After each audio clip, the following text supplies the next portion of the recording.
এটি একটি বাংলা খবরের চ্যানেল। খবর দেখতে হয়, না হলে পিছিয়ে পড়তে হয়। সঠিক খবর দেখার জন্য আপনারা এখন দেখছেন খবর 48 ঘন্টা।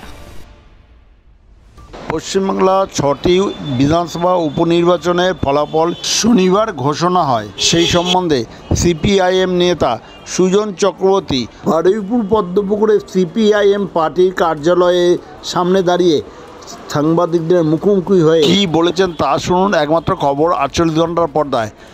নতুন নতুন খবর দেখার জন্য এই চ্যানেলটিকে সাবস্ক্রাইব করুন। এখনও যারা এই চ্যানেলটি সাবস্ক্রাইব করেননি তারা এখনই সাবস্ক্রাইব করুন ও পাশে বেল আইকনটি আছে তা প্রেস করুন।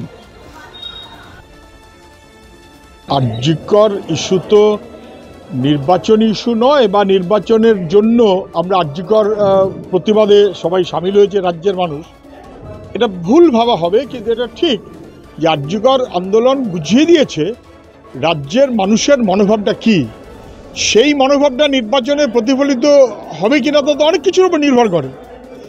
ধরুন সিতাইতে 1,30,000 ভোটে জিতেছে তৃণমূল, 1,30,000। দিনহাটাতে জিতেছিল 1,65,000, প্রায় কাছাকাছি গিয়ে হাজির হলো।